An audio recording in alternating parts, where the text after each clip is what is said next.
Di dalam kelemahan kita, kuasa Tuhan dinyatakan. Justru ketika manusia bilang ini, saya udah bisa Tuhan, saya bisa sendiri dan lain sebagainya, nggak pernah menikmati kuasa Tuhan.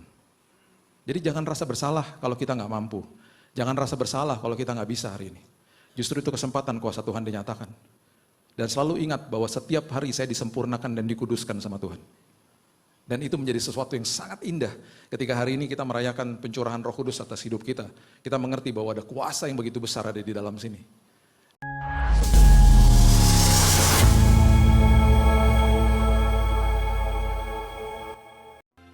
Bapa yang indah, Bapa yang baik dalam hidup kami, hari ini kami menerima semua kebaikan Tuhan, kasih karunia Tuhan buat hidup kami berkelimpahan di dalam Tuhan, supaya itu selalu overflow keluar dari segenap tindakan dan perkataan kami. Kami belajar Tuhan setiap hari menerima dan sadar bahwa Tuhan tidak pernah tinggalkan kami. Tuhan sangat baik, Tuhan gak pernah marah sama kami. Dan Tuhan adalah Tuhan yang selalu setia walaupun kami gak setia. Amen. Dan hari ini kami menyatakan Tuhan, karena Roh Kudus-Mu sudah dikembalikan ke dalam hidup kami. Roh Tuhan yang membangkitkan Kristus dari kematian ada di dalam setiap kami. Amen. Seperti Paulus katakan Tuhan, seperti hari ini ketika justru kami menghadapi masalah, kami justru bermegah karena kami punya kuasa dan otoritas. Tuhan di pihak kami. Kami sambut firman kebenaran karena kami tahu firman Tuhan jadi pelita bagi langkah hidup kami. Hanya di dalam nama Tuhan Yesus kami berdoa dan mengucap syukur. Kita sama-sama katakan amin. Amin. Amin. Amin. Amin. Amin. Silakan duduk. Shalom. Pergumulan manusia yang salah satu yang paling berat adalah yang tanpa kita sadari kita berusaha jadi sempurna dan kita tidak pernah akan jadi sempurna. Kita sadar sebenarnya hal itu, kita nggak akan bisa jadi sempurna, tapi tanpa kita sadari kita lakukan juga hal itu. Kita pikirkan, terus kita mulai nyalah-nyalahin diri sendiri. Saya nggak benar nih hidupnya ya. Terus akhirnya banyak yang bicara begini, Tuhan marah sama saya, Tuhan jauh dari saya ngerasa jauh dari Tuhan dan lain sebagainya. Itu biasalah ungkapan-ungkapan manusia pada umumnya. Saya mau beritahu kepada Bapak Ibu sekalian, hari ini kita memang betul tidak akan pernah bisa sempurna, tapi kita sudah disempurnakan sama Yesus. Itu sebabnya ketika dia lihat kita, dia lihat sosok pribadi yang sudah sempurna di hadapan dia. Itu sebabnya ketika kita jatuh dan kita hidupnya mungkin merasa jauh dari dia, di depan dia, di mata dia, kita tetap sempurna. Karena karya Kristus bukan karena usaha kita. Semuanya selesai di kayu salib. Kita tidak sempurna, kita menyembah Tuhan yang sempurna. Dan hari ini kita disempurnakan sama dia. Itu sebabnya ketika kita mengerti ini, kita harusnya bangun pagi, kita merdeka hidupnya. Dan bahkan di dalam kelemahan-kelemahan kita, di dalam hal-hal yang justru kita nggak bisa, justru itu kesempatan bagi kuasa Tuhan disempurnakan dan makin disempurnakan dalam hidup kita. Salah satu perihal yang luar biasa adalah He is the author and finisher of our faith. Dia adalah pemimpin dan pembawa iman kita kepada kesempurnaan. Jadi kita bisa terima Yesus itu hanya dengan iman, gak bisa pakai upaya, Efesus 2 ayat 8-9. Kemudian kita akan mengatakan begini, iya Pak, iman saya gak sekuat kemarin misalnya. Dan iman kita sampai kita nanti menutupkan mata di dunia ini, iman kita akan begini-begini terus. Karena apa yang kita lihat di depan kita akan mempengaruhi kita dan lain sebagainya. Itu sebabnya penting bagi kita untuk setiap hari kita katakan Tuhan, hari ini pimpin imanku dan sempurnakan imanku. Karena aku gak bisa, aku akan begini-begini terus setiap hari. Dan kalau kita melewati momen-momen musim-musim seperti itu, jangan pernah rasa tertuduh. Selalu katakan ketika dalam kelemahan kita, Tuhan, Engkau pemimpin dan penyempurna imanku Tuhan. Dan yang paling luar biasa justru Paulus katakan, di dalam kelemahanku, kuasa Tuhan bisa jadi nyata. Itu justru kesempatan. Satu hari kami berjalan di sebuah perjalanan, di sebuah kota yang kami lagi liburan. Anak saya Raina masih pendeknya segini. Kita jalan. Dan tiba-tiba dia tarik-tarik celana saya. Dad, I'm tired. Aku capek, Dad. Dan kita sudah seperti biasa, kalau kita punya anak yang masih pendeknya segini dan masih bisa kita gendong, kita ngapain? Kita gendong. Dan waktu saya gendong dia tertidur di pundak saya. Tangan saya pegel nggak? Oh pegel. Saya kuat nggak? Kuat. Karena buat anak saya. Di dalam kelemahan dia menikmati kekuatan bapaknya. Di dalam kelemahan kita, kuasa Tuhan dinyatakan. Justru ketika manusia bilang ini, saya udah bisa Tuhan, saya bisa sendiri dan lain sebagainya, nggak pernah menikmati kuasa Tuhan. Jadi jangan rasa bersalah kalau kita nggak mampu. Jangan rasa bersalah kalau kita nggak bisa hari ini. Justru itu kesempatan kuasa Tuhan dinyatakan. Dan selalu ingat bahwa setiap hari saya disempurnakan dan dikuduskan sama Tuhan. Dan itu menjadi sesuatu yang sangat indah ketika hari ini kita merayakan pencurahan Roh Kudus atas hidup kita. Kita mengerti bahwa ada kuasa yang begitu besar ada di dalam sini. Dan itu sebabnya buka mata rohani kita. Ya. Oke, Kejadian 1 ayat 26. Pada awalnya Kejadian 1 ayat 26 ini adalah ayat yang sangat populer. Bapak Ibu mungkin sudah hafal ayat ini. Pada awalnya saya cuma mau beritahu aja bahwa ini adalah proyek ekspansi kerajaan sorga. Kalau baca ayat ini adalah proyek ekspansi kerajaan sorga. Kerajaan sorga melakukan sebuah ekspansi ketika manusia diciptakan, manusia nggak ditaruh di sorga. Manusia diberikan bumi. Dan manusia diminta untuk menguasai bumi. Tidak pernah diberikan sebuah mandat atau wewenang untuk menguasai manusia yang lain. Tidak, menguasai bumi, menguasai kehidupan. Itu sebabnya apapun yang ada di dalam bumi ini, kandungan bumi sudah disiapkan sama Tuhan. Semua teknologi yang kita pakai hari ini, HP yang ada di dalam tangan kita, itu semuanya bahan bakunya sudah ada di kandungan bumi sejak pada awalnya. Itu sebabnya manusia hanya discover, manusia menemukan, bukan menciptakan. Semuanya Elohimnya Tuhan, Allah yang menciptakan semuanya. Unsur-unsur yang ada di dalam semua, apapun yang kita nikmati hari ini, semua teknologi yang ada di sekeliling kita, itu bahan bakunya sudah ada di kandungan bumi sejak awalnya. Dan manusia dibukakan pikirannya, hikmatnya sama Tuhan, dengan berjalannya waktu manusia menemukan hal ini. Manusia menemukan bisa buat mobil, menemukan bisa buat gadget dan lain sebagainya. Nanti 10 tahun lagi dibukain lagi sama Tuhan. Hikmat-hikmat yang baru, manusia bisa menemukan sesuatu lagi dari semua unsur yang ada di dalam dunia ini.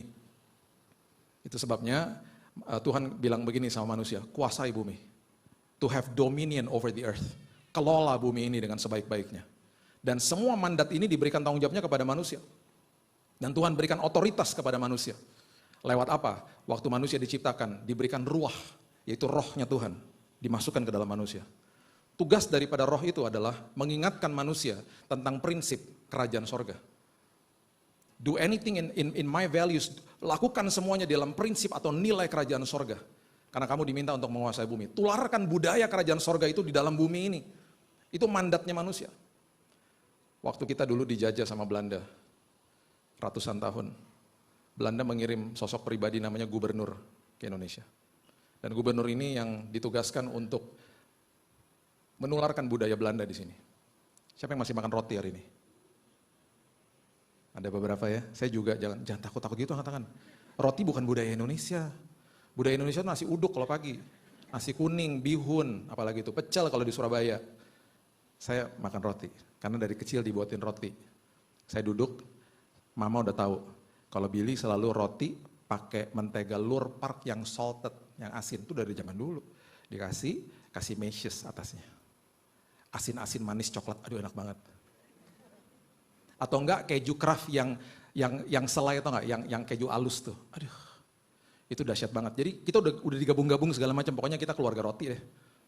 Dan pertama kali tiba-tiba di tahun 80-an ada bakery yang buka namanya Holland Bakery. Outletnya cuma satu di Hayamuruk. Yang ketawa senyum-senyum seumuran sama saya, nggak banyak juga ya. Yang lain pada bingung, sekarang banyak. Dulu cuma satu di Hayamuruk. Dan kalau diajak papa ke sana senangnya minta ampun karena abis selesai makan di situ, nggak jauh dari situ ada Gandhi Steakhouse. Tahu nggak di dalamnya ada apa? Es krim yang begini nih, ya. Pulang dari situ, kita pulang lewatin Pasar Baru. Itu mall satu-satunya. Nggak ada, dulu mall pertama kali yang berbentuk gedung Ratu Plaza. Dulu mallnya di situ, jalan-jalan di situ. Nah kalau di Holland Bakery, saya pesan Long John. Nah, ada mesesnya kan di atasnya kan. Satu hari saya diundang di perusahaannya Holland Bakery, seneng dong ketemu direksinya. Bapak Ibu, saya ini ngefans banget dari dulu, grew up sama Holland Bakery, yang Long John, saya bilang gitu. Udah selesai ibadah, pulang 2 keranjang Long John isinya. Pak, kalau saya makan semuanya, cepat ketemu Yesus nanti. Tapi emang enak banget sih, sampai hari ini saya suka sekali-kali nagih loh, GoFood, Long John, dan paling sering habis. Nah, penasaran kan, yang belum pernah ngerasain? Enak. Nah, kemudian budaya-budaya seperti itu tertinggal nih bagi kita nih. Kita masih lihat kota tua, beberapa keluarga kita masih ngomong Belanda mungkin, orang tua kita. Bayangin papa saya orang Manado, mama saya orang India. Orang India lahir di Batu Malang, pindah Jakarta. Ngomongnya bukan India, ngomongnya Belanda, karena penjajahan Belanda. Papa orang Manado dari kampung di Tomohon, pindah Jakarta, dua-dua nikah, ngomong di rumah Belanda. Kan campur aduk semuanya, gara-gara apa? Gara-gara penjajahan Belanda. Waktu Indonesia deklarasi independen, gubernur Belanda kemana? Pulang ke negaranya. Waktu manusia deklarasi independen dari kerajaan sorga, kemana roh Tuhannya? Dipisahkan dari manusia. Manusia terpisah dari hadirat Tuhan. Dan yang terjadi adalah, yang tadi saya katakan, manusia tidak boleh menguasai manusia lain. Dosa pertama kali yang terdokumentasi di Alkitab adalah Kain membunuh Habel. Dan kata kerajaan pertama kali yang keluar di Alkitab, itu tercatat di dalam Kejadian pasal yang ke-10. Coba lihat sama-sama. Kejadian pasal yang ke-10, ayat 8 sampai ayat 10. Kejadian pasal yang ke-10, ayat 8 sampai 10. Kush memperanakan Nimrod. Dialah yang mula-mula sekali orang yang berkuasa di bumi. Kush ini cucu daripada Nuh. Jadi Nuh anak Ham, punya anak namanya Ham. Ham punya anak namanya Bacon. Biar bangun. Nuh punya anak namanya Ham. Ham punya anak namanya Kus. Kus punya anak namanya Nimrod. Jadi Nimrod ini cicitnya Nuh. Ya. Ia seorang pemburu yang gagah perkasa di hadapan Tuhan. Sebab itu dikatakan orang seperti Nimrod, seorang pemburu yang gagah perkasa di hadapan Tuhan. Mula-mula, ini pertama kali kata kerajaan yang didirikan sama manusia. Kerajaannya terdiri dari Babel, Erek, Akkad, semuanya ada di tanah Sinear. Kalau kita baca kitab berikutnya, Kejadian pasal yang ke-11, di situ kita akan melihat Menara Babel. Dan Menara Babel, project officer-nya adalah Nimrod. Dan menurut sejarawan Josephus mengatakan salah satu alasan kenapa dia membangun Menara Babel adalah karena dia ketakutan kalau sampai ada air bah dia ada di tempat yang lebih tinggi. Dia lupa bahwa eyangnya udah dapat busur di langit, yaitu perjanjian kudus antara Tuhan dengan Nuh bahwa Tuhan tidak akan menghukum bumi dengan air bah lagi. Itu salah satunya. Manusia mau pakai kekuatannya sendiri, manusia mau pakai kekuasaannya sendiri karena manusia terlepas daripada hadirat Tuhan. Lucunya ya, ironisnya. Semua, ya saya nggak bisa katakan semua lah, saya belum tahu semuanya. Tetapi kebanyakan lah yang saya tahu ya. Setiap kali ada negara yang mendeklarasi gedung ini tertinggi di daerah sini dan lain sebagainya, sesuatu terjadi sama negara itu. Tahun 98 Menara Petronas diresmikan di Malaysia. Gedung tertinggi di Asia Tenggara. Apa yang terjadi dengan Malaysia? Krisis moneter. Burj Khalifa 828 meter di Dubai. Ketika diresmikan, krisis moneter di Emirates. World Trade Center, sebelum ada Sears Tower, dia gedung tertinggi di Amerika. Kebanggaan ikonnya Amerika di kota New York. Hari ini udah gak ada.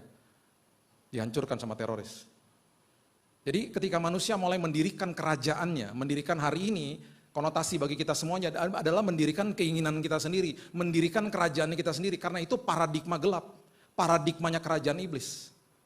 Nah, fast forward ketika ditarik ke depan, waktu akhirnya Yesus hadir di muka bumi, dideklarasi oleh malaikat, kemudian ada masa hiatus di mana dia menyiapkan dirinya dia, sebelum dia mulai pelayanannya dia kemudian dikumandangkan namanya oleh Yohanes Pembaptis.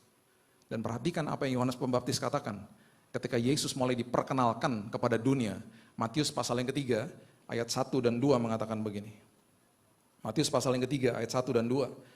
Pada waktu itu tampillah Yohanes Pembaptis di padang gurun Yudea.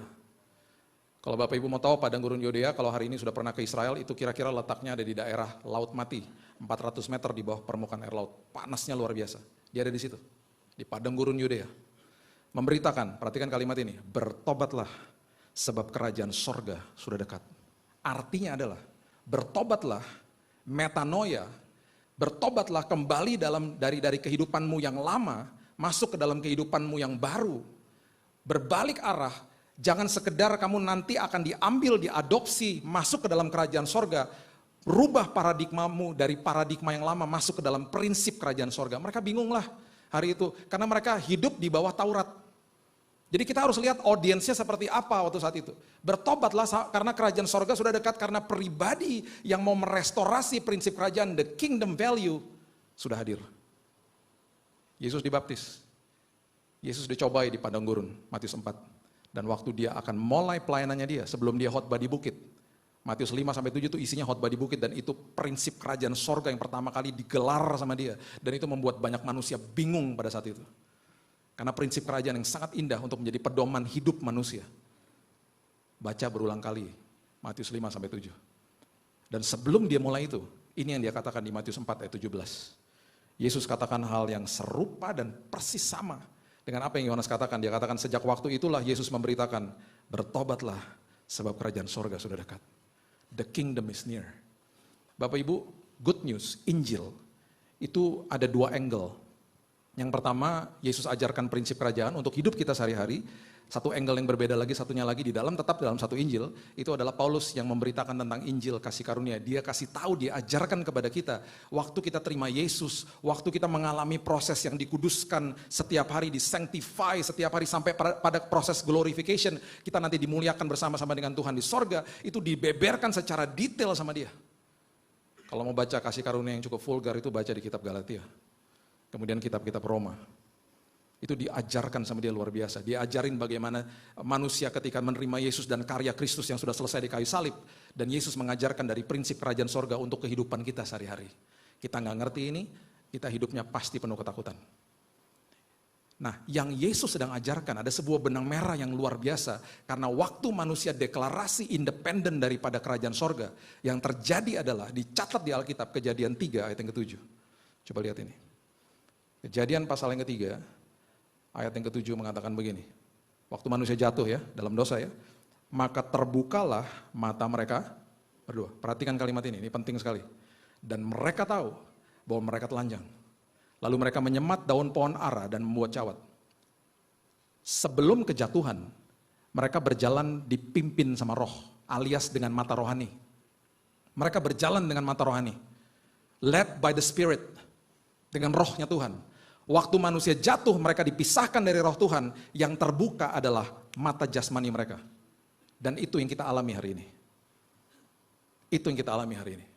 Kita masih lihat penyakit, kita lihat masalah, kita lihat kegelapan di dalam dunia. Itu yang kita lihat dan itu sangat-sangat mempengaruhi kondisi hati dan pikiran kita. Manusia jadi takut, manusia jadi khawatir, manusia jadi akhirnya mempertanyakan Tuhan. Akhirnya prinsip-prinsip seperti yang Yesus ajarkan dia kasih tahu kepada Thomas. Yuk ikut masuk ke dalam jalanku. Nanti kamu akan menemukan kebenaran dan memiliki hidup yang berkelimpahan. Jalan kebenaran dan hidup dibalik sama manusia. Manusia nggak percaya tentang prinsip ini. Karena dia katakan jalannya menuju kemana, ujungnya nggak kelihatan. Manusia akhirnya melakukan apa? Saya mau hidup sesuai dengan keinginan saya.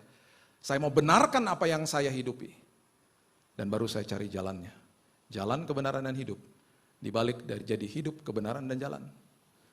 Dan itu yang dilakukan sama banyak orang. Orang menolak yang namanya Kristus. Karena dengan mata jasmaninya dia nggak bisa lihat ujungnya seperti apa. Saya mau yang pasti-pasti aja Pak. Yang pasti-pasti aja kayak begitu. Makanya Raja Ahaz dikasih kata Immanuel pertama kali itu di Yesaya 7. Nabi Yesaya datang kepada Raja Ahaz, dia bilang gini, bos kan lagi dikepung sama kerajaan-kerajaan bos. Tuhan menawarkan pertolongan bos. Dia bilang saya gak mau. Bahkan kalimatnya dia bilang begini, gak usah susahin Tuhan deh.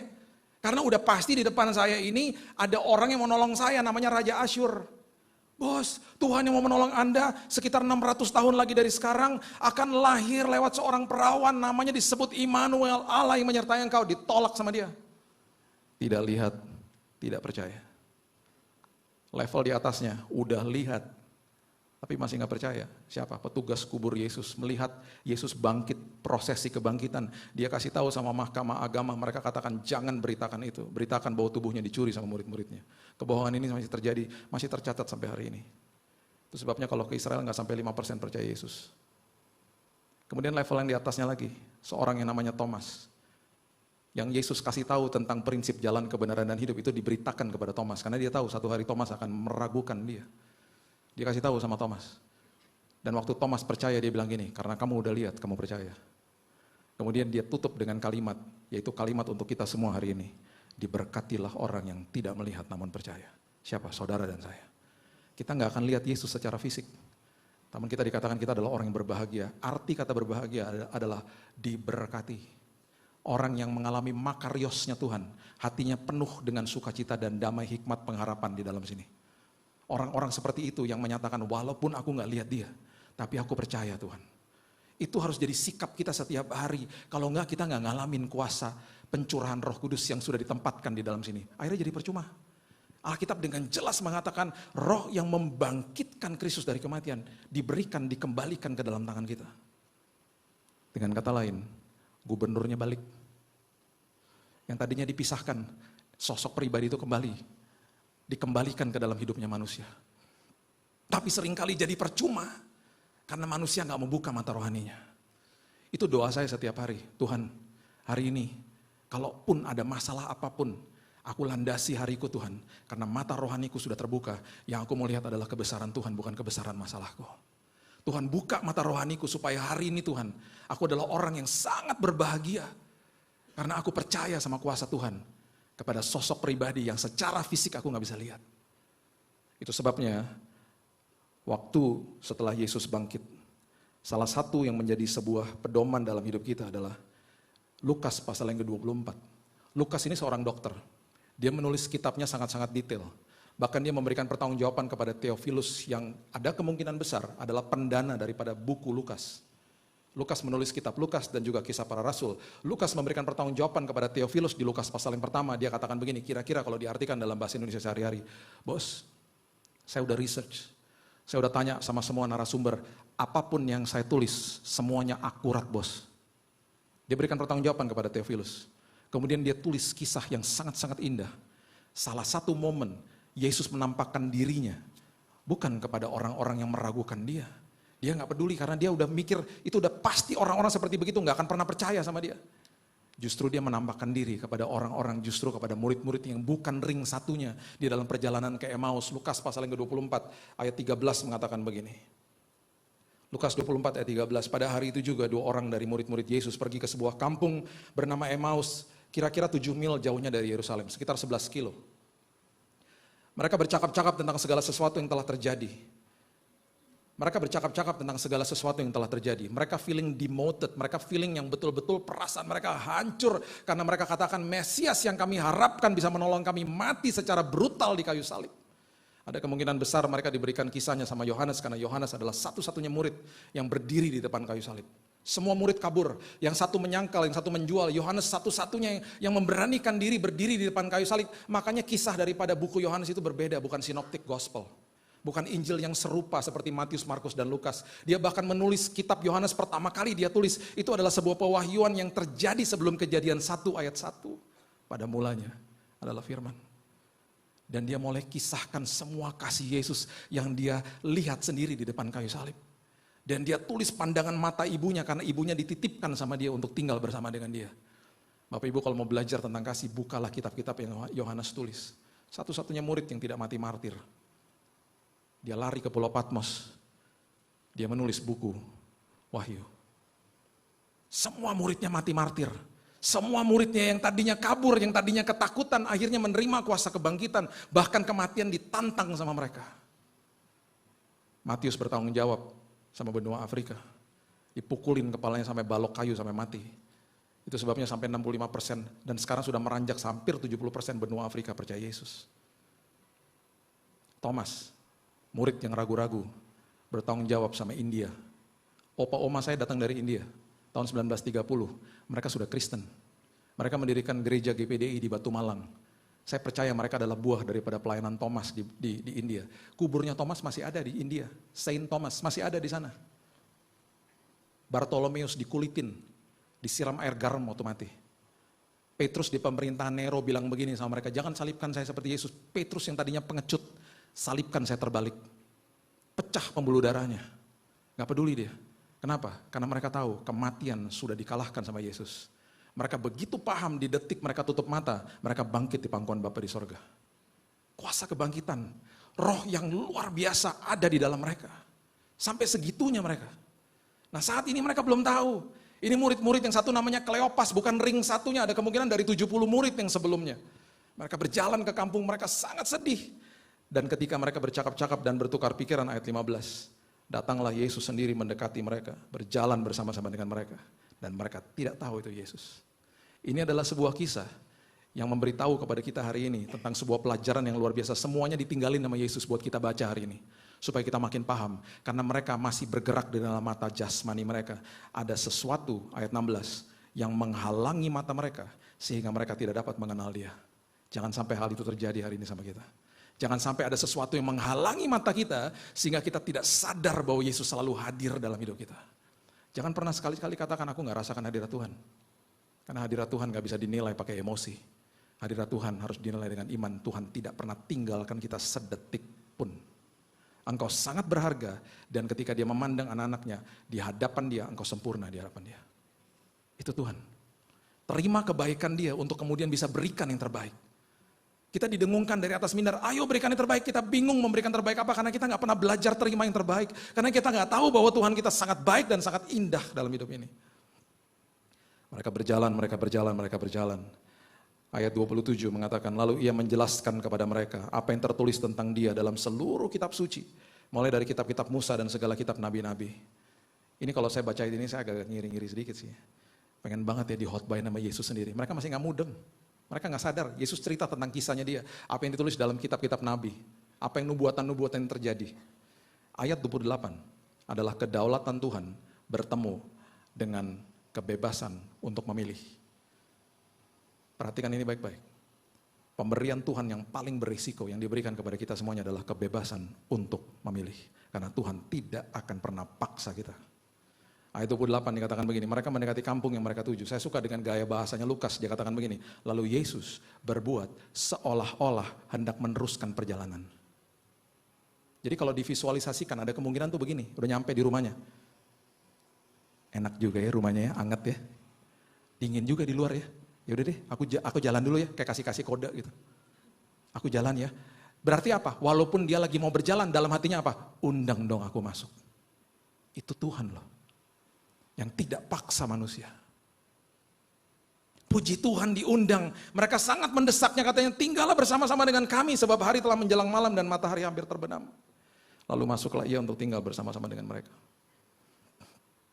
Mereka tidak melewatkan kesempatan itu.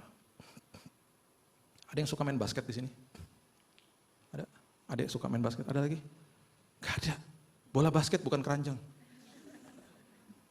Tahu Michael Jordan dong ya? Dia kayak saya, bukan saya kayak dia kan. Waktu saya sedang kuliah, ya dulu ya sebelum bertobat, ya, idola saya cuma dia lah. Karena saya suka main basket. Saya kalau main basket sampai sekarang masih main. Dulu kalau main itu bisa rekornya 6 jam. Pak Sandiaga Uno tuh teman main saya, kalau dia nonton dia tahu lah. Dia teman lawan main saya dulu waktu masih kuliah. Jadi saya pernah latihan sampai 6 jam. Ganti gonta-ganti baju aja udah, karena suka banget. Jadi waktu tahun 80-90 yang ngetop-ngetopnya Michael Jordan lah. Jadi, saya bilang sama teman saya, yuk kita nonton Michael Jordan. Yuk, kita drive dari state, saya tinggal di Oklahoma, kita drive ke Chicago itu 9 jam. 9 jam.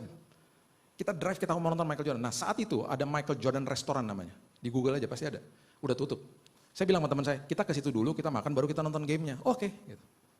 Kita masuk ke restoran, masuk lorong panjang nih persis kayak begini nih. Lorongnya panjang, masuk, ada pintu di ujung situ. VIP. Di ujung situ ada tangga ke atas, tulisannya restoran, kita naik. Di atas besarnya minta ampun restorannya. Jadi makannya di atas. Lantai 1 cuma lorong kayak begini, ada pintu VIP. Kosong gak ada orang. Receptionnya di atas. Udah makan, saya bilang udah waktu yuk kita ke stadion, ke gamenya. Kita turun. Dari tangga turun ke bawah.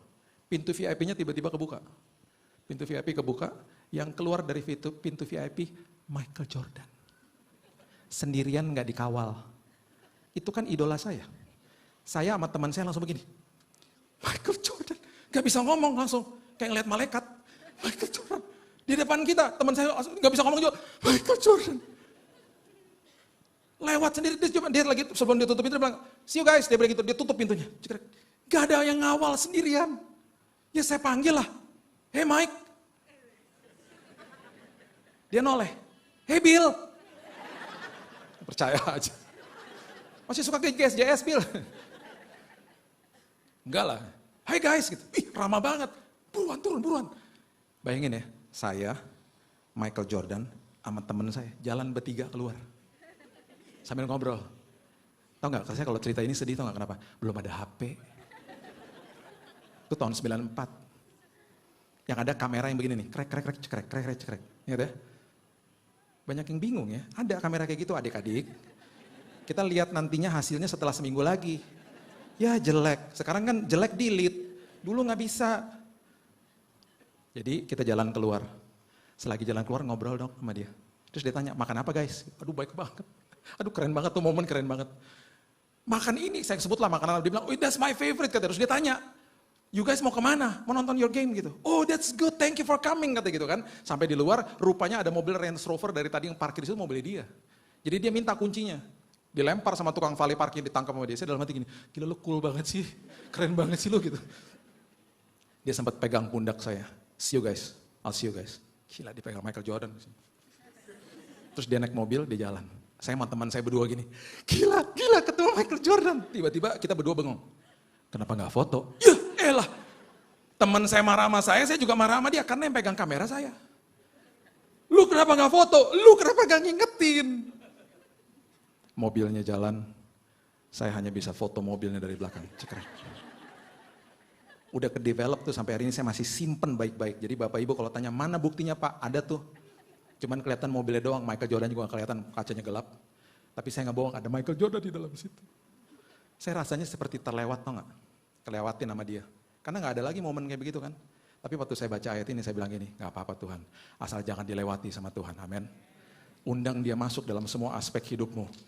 Karena yang terjadi adalah, setelah itu yang terjadi adalah, dikatakan di ayat 30, waktu ia duduk makan dengan mereka, mengambil roti, mengucap berkat, memecah-mecahkan dan memberikan kepada mereka.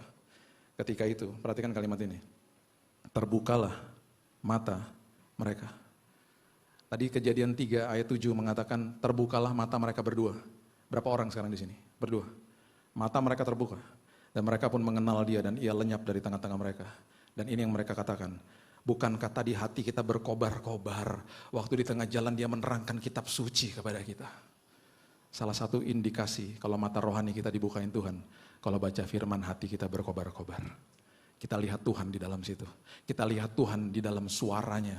Di dalam tulisan-tulisan yang kita baca dan ketika kita dengar firman Tuhan. Saya tutup dengan kisah nyata ini. Ada seorang bisnismen yang merupakan anak Tuhan. Dia pergi dengan sebuah pesawat charter. Baling-baling. Dia cuma charter pesawat itu dia sama temannya. Waktu mereka terbang. Ini kejadian betul-betul terjadi. Waktu mereka terbang. Tiba-tiba mereka masuk ke dalam sebuah badai. Pesawat kecil. Tiba-tiba pilotnya bilang begini, Pak tolong doakan saya Pak. Karena ini pilot rupanya ngelihat, ini orang ini berdoa dulu sebelum pergi tadi. Ya, karena ini orang Kristen. Pak tolong doakan saya, kenapa? Saya kalau lagi lewat badai seperti begini, suka-suka pengen pingsan. Lah gimana? Lu kan pilot, kok mau pingsan? Iya, mohon maaf Pak, tadi waktu mau berangkat semuanya baik-baik aja. Cuman cuaca di sini suka berubah-berubah Pak. Tolong doakan saya ya Pak. Nggak lama habis dia ngomong gitu pingsan beneran. Lah gimana? Paniklah dia, bisnismennya. Dia ambil radio, dia teriak-teriak, Mayday, Mayday. Tertangkap sama pesawat Boeing 747 kargo yang lagi melintas di situ. Dan pilotnya bilang ada apa? Dia ceritakan kejadian di pesawat kecilnya. Dan pesawat kargonya itu bilang begini, tunggu dulu bentar. Saya akan carikan tower terdekat, menara terdekat, airport terdekat. Tiba-tiba ada suara masuk setelah beberapa menit setelah itu. Dan rupanya tower atau airport terdekat mengatakan begini, Pak, saya udah dapat your distress call. Permintaan emergency Bapak sudah masuk ke saya. Saya udah menyiapkan buku manual di depan saya. Yang adalah buku manual pesawat Bapak. Saya udah mendeteksi pesawat Bapak apa. Pesawat Bapak tuh pesawat capung kecil Pak, baling-baling satu. Sangat sederhana. Pak, saya bisa lihat Bapak. Bapak gak bisa lihat saya. Saya lihat Bapak di radar saya. Pak, dengerin saya Pak. Jangan lihat badainya Pak. Dengerin suara saya, lihat instrumennya. Saya akan bawa Bapak mendarat dengan selamat. Singkat cerita, pesawat itu mendarat walaupun bumping begini, tertangkap CCTV. Dan waktu mendarat pesawat itu, karena itu bukan kota tujuannya, si bisnismen ini nginep di sebuah hotel. Malam hari sebelum dia tidur, ada ketukan di kamarnya. Dan waktu dia buka, itu adalah orang atau pria yang bicara sama dia dari tower, dari airport itu. Dan pria itu bilang, I was that man, saya adalah orang itu. Dipeluk sama bisnismen itu. Dia bilang, you save my life, kamu menyelamatkan jiwa saya. Suara dari tower itu, pria itu katakan begini, Bapak hebat Pak. Sepanjang perjalanan Bapak dengerin suara saya. Saya pernah mengalami hal serupa, pesawatnya jatuh Pak. Karena dia gak dengerin suara saya, dia terus lihat ke badai. Bapak Ibu, satu hari nanti kita akan bertemu dengan suara yang kita dengar setiap hari. Namanya Yesus.